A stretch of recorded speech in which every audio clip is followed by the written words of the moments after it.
The Minnesota Vikings entered the 2025 season with high hopes and were looking to take the next step. To the surprise of, well, everyone, they finished the 2024 season with a 14-3 record and for the first time in NFL history were a 14-win wildcard team. It was a very unfortunate ending to the 2024 season as they entered the Week 18 game against the Lions with the 1 seed on the line and lost with a score of 31-9. And then the following Monday night were embarrassed by the Rams as their season ended with a 27-9 loss. And in the 2024 season, the Vikings only lost to two teams, the Lions and Rams, and entering the 2025 offseason, they had quite the decision in front of them. Do they bring back quarterback Sam Darnold, who despite a very non-traditional career path, threw for 4,300 yards and 35 touchdowns, or do they roll with 2024 first-round quarterback JJ McCarthy and do what they had been intending to do since GM Kwesi Adofo-Mensah and head coach Kevin O'Connell took over back in 2022, which is built around a quarterback on a rookie contract? Well, they rolled the dice with McCarthy, and the results backfired almost instantly. And fast forward to the present day, and the Minnesota Vikings are in a very bad situation. As you can imagine, there is a lot to break down in today's video, and if you could like the video before we start, a football will appear and would also be very much appreciated. And with those prefaces out of the way, let's begin. And we are starting today's video by breaking down the Minnesota Vikings roster and how we got to where we are today, because contrary to what the national media makes this out to be, it's not just bad quarterback play. There are good and, hell, even great players on this roster, but this is also a flawed roster at a few spots, and it's due in large part to bad drafting, and repeated bad drafting.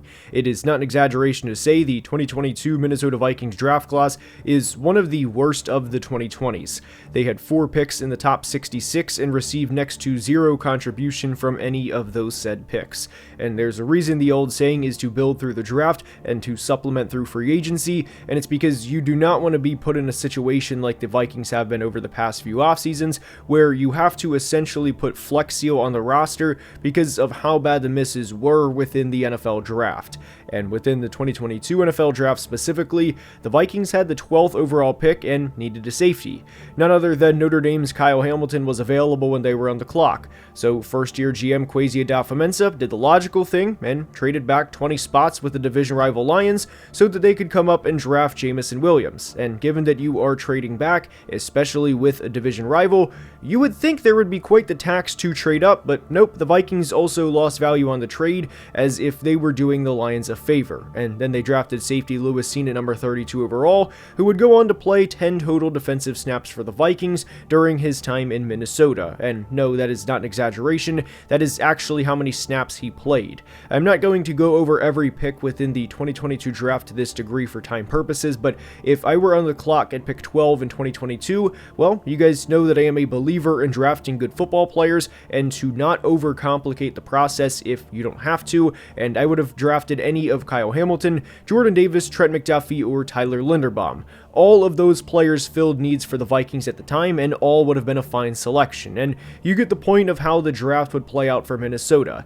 And their best player from this class was 6th round receiver Jalen Nailor, who I like for what he is as a player, but that obviously doesn't make up for missing as bad as you did throughout the entire draft. And one of the benefits of the NFL draft is having day 2 or day 3 selections fill out your roster with room to grow as players and also provide cheap depth on top of it.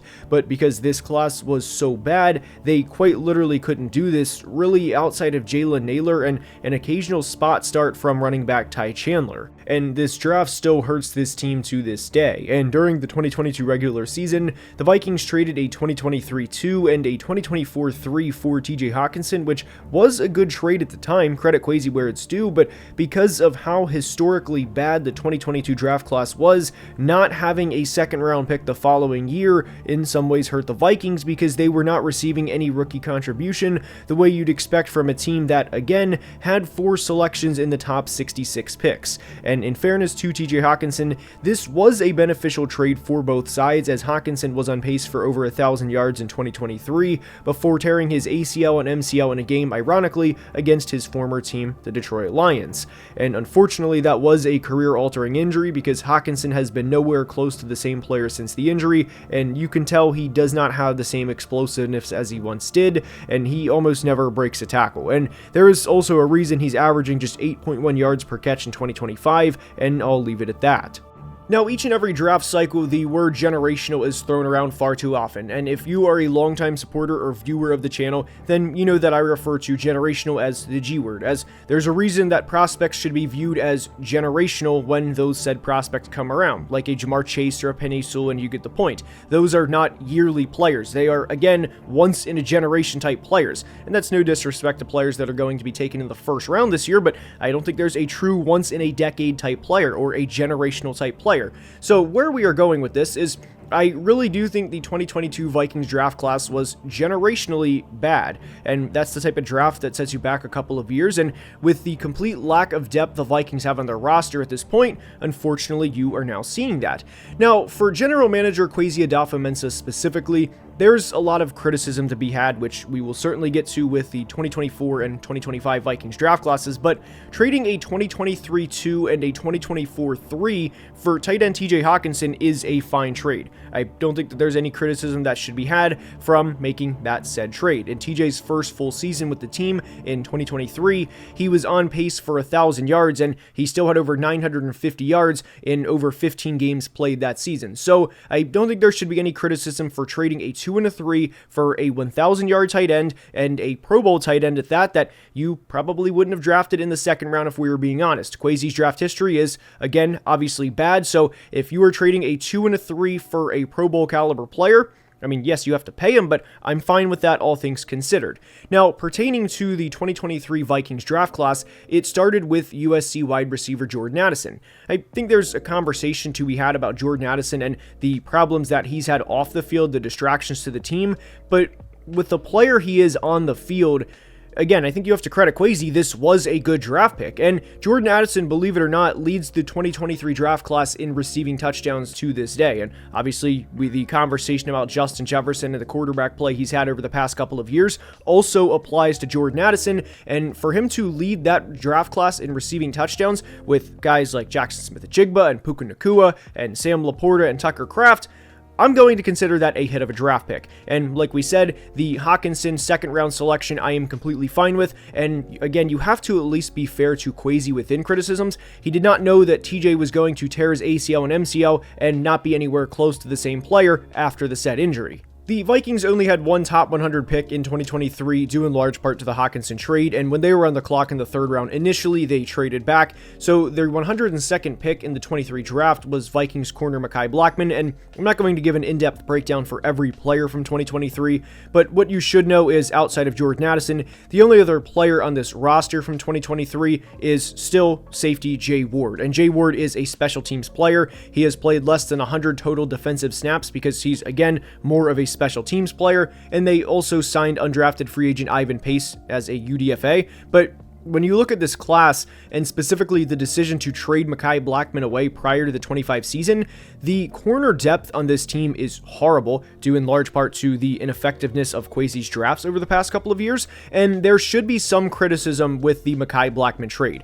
There was no reason to trade Mekhi Blackmon, especially for the net of a 6th round pick, a player that you drafted at the end of the 3rd round, and that's one decision that you cannot ration with me that, hey, this is a good trade for the Vikings. The Vikings corners right now, at the time of this video release, outside of Isaiah Rodgers and Byron Murphy, are Fabian Moreau and Tavier Thomas. So if Byron Murphy or Isaiah Rodgers get hurt, well, that would have been a nice place for Mekhi Blackmon to step up, but he was traded away for a measly 6th round pick. But with the trading in NFL drafts, where it gets really bad is the 2024 class. Full transparency, I'm not going to criticize the trade to go up and get JJ. They traded one pick from pick 11 to pick 10 with the Jets. The reason I'm not going to criticize that pick, not because I can't criticize my team's general manager, it's because if you are going to get who you believe is your quarterback of the future, that's fine. You know what? You went up, you paid a price to go up and get who you thought was your quarterback of the future. By all means, get your guy. But the Vikings made a big trade a month prior to the draft. They traded a 24-2 and a 25-2 to go back into the first round, and technically also a 6th, with the Texans so that they could get the 23rd pick in the draft. The thought at the time was that, hey, they're going to trade 11, 23, and a 25-1 to go get Drake May. Obviously, that didn't work out. New England kept the pick, and the Vikings actually offered 3 ones to go get Drake May, but New England was keeping the pick the entire time. If a team is going to keep a pick, there's not really a lot, or really in this case, anything everything you can do. But on draft night specifically, where I do have some criticism is the trade up again from 23 to 17 to go get Dallas Turner. And when they traded to go get Dallas Turner, they traded, of course, pick 23, a 5th round pick, and a 2025 third and 2025 4 to move up 6 spots. I'm sorry, look, Dallas Turner has played really well over the past couple of weeks, and I hope that Dallas Turner continues to trend in the right direction at the pace that he has, but that is horrendous asset allocation in terms of being a general manager of what you need to do, which is build through the NFL draft, because there is no middle round capacity for the Vikings because of not just 1, but 2 trade-ups to go get JJ McCarthy and Dallas Turner. And whether JJ McCarthy became the next Patrick Mahomes or whatever, or Drake May, then you obviously could say, well, look, we have our quarterback of the future, it worked out, and we can really build on this roster in free agency, but or wherever.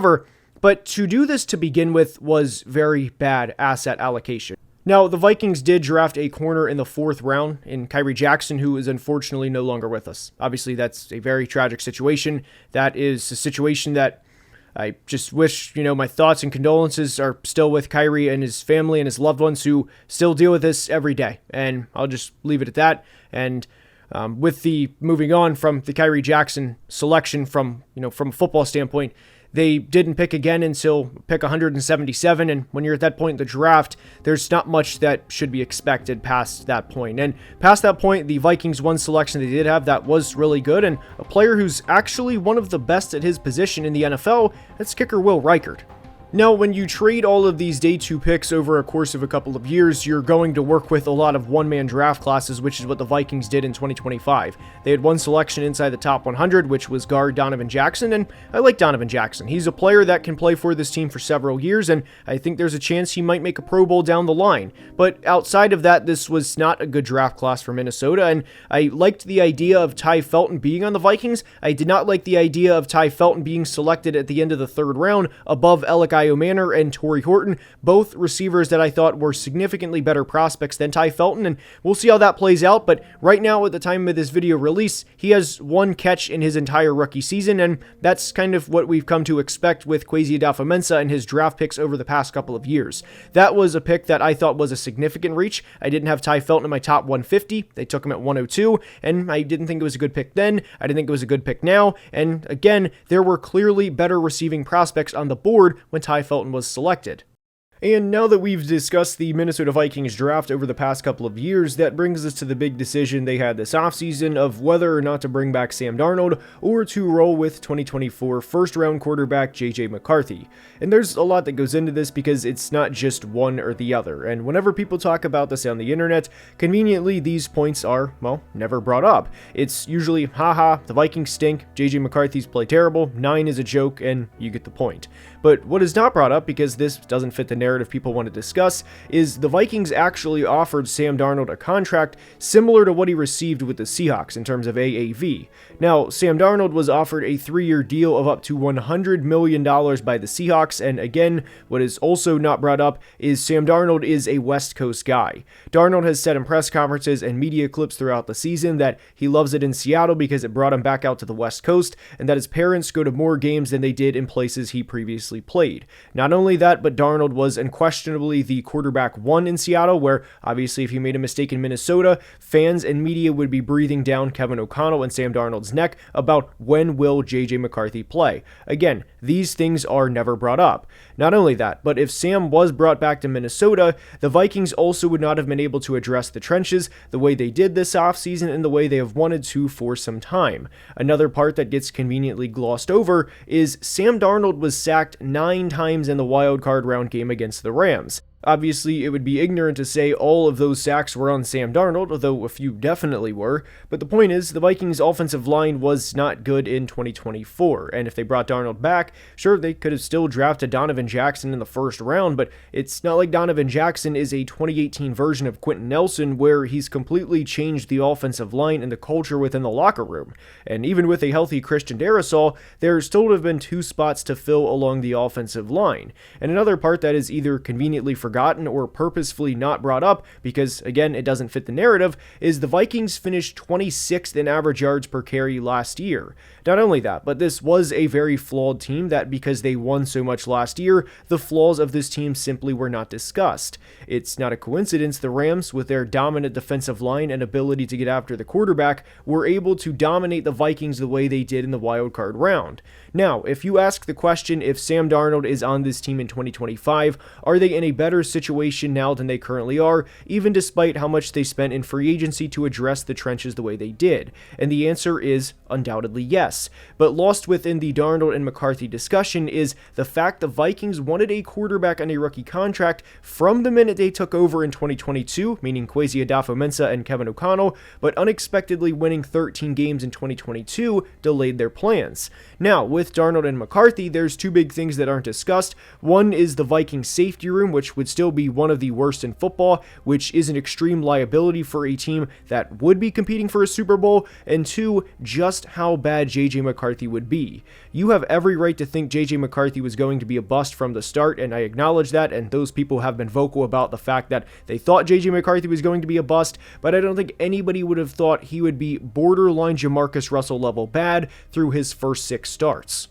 Now, I know some people may think that's a bit hyperbolic or a bit dramatic, but True Media has a stat called EPA per dropback, and there's been 852 quarterbacks to register or to be a part of this stat since the year 2000. JJ McCarthy ranks 851st in EPA per dropback, ahead of only, well, Jamarcus Russell. And I mean, JJ McCarthy has Justin Jefferson, Jordan Addison, Kevin O'Connell, the offensive line, all of which were better than Jamarcus Russell's supporting cast, and it has been legitimately all-time bad for JJ McCarthy through his first 6 starts. And this brings a question of, okay, what are the Vikings going to do in 2026 at the quarterback position? Because it's not as simple as, well, JJ will figure it out, he'll be good, let's just go from here. Now, in the unlikely scenario that JJ McCarthy plays at a really high level in the final couple of games of the year, I still would think that you have to bring in somebody, whether it's a trade like somebody like Mac Jones or bring back Daniel Jones. And Daniel Jones was never actually on the active roster, he just played on the practice squad, but that could be somebody that you bring in to be legitimate competition for JJ McCarthy in 2026, because based on what we've seen in the first 6 starts of his career, there is absolutely no way you can run back in 2026 what you did in 2025 and basically say, hey, JJ, here's the keys to the franchise, figure it out, and we'll go from here. Obviously, we have seen what's happened in his first 6 starts, and obviously it hasn't been very good. Now, there's another conversation even within that about what should have been expected of him and how the Vikings should not have done that, and I myself 100% was wrong on that, left hand up, but that is kind of a different conversation with where we are right now in terms of what the Vikings game plan at the quarterback position should be after the 25 season and heading into 2026.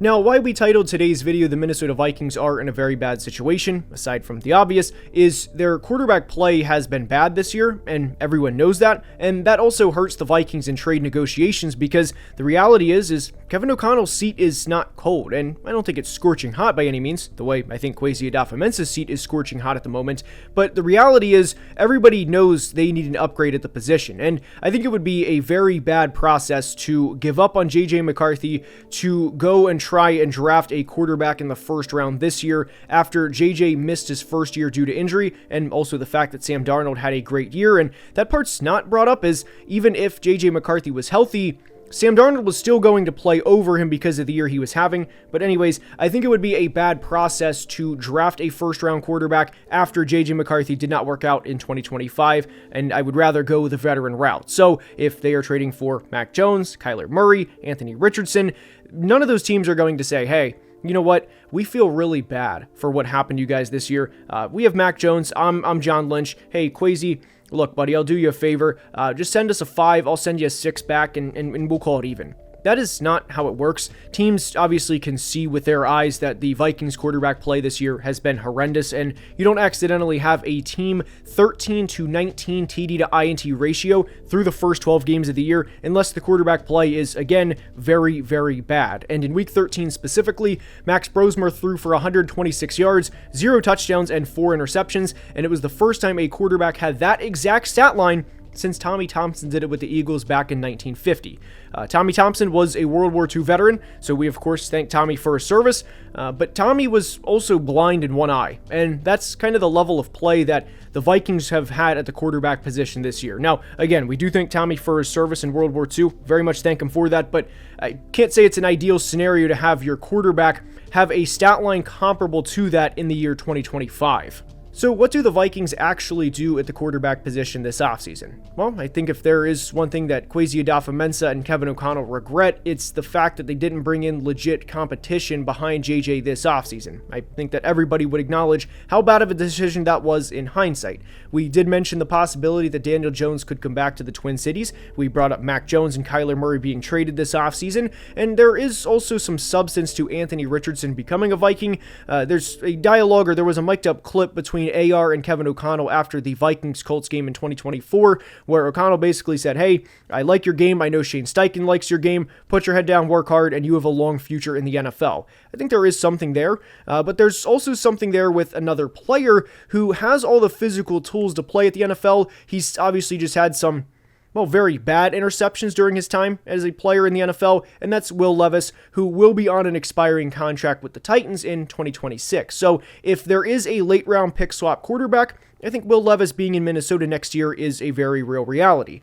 Now, there is one other big possibility that I want to preface. I think there's a less than 10% chance it happens. So for anybody saying this is a Vikings fan coping, I think there's a less than 10% chance it happens. But there is a player that is paid an awful lot of money that plays for what in a lot of ways is a mom and pop organization. This player has missed 6 games in one season, 7 games in another, and 9 games in another year.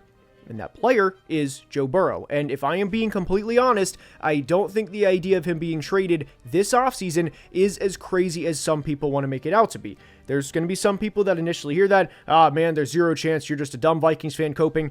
I prefaced at the beginning that I think there's a less than 10% chance it happens, but I also think there's a part of the Bengals organization behind closed doors that probably says, man, we gave Joe Burrow $275 million. We changed the name of our stadium from Paul Brown to Paycor Stadium specifically so we would have the money to be able to pay Joe Burrow and he can't stay on the field. Now, if we are talking sheer cost for Joe Burrow, there would be a lot that would be involved within this because the Vikings would presumably have to trade Jordan Addison. They would also have to trade Jonathan Greenard within this, at least in this scenario, and then trade probably 3, if not 4 first-round picks within this, or again, 3 firsts and probably 3 seconds as well, along with the Bengals getting Jonathan Greenard.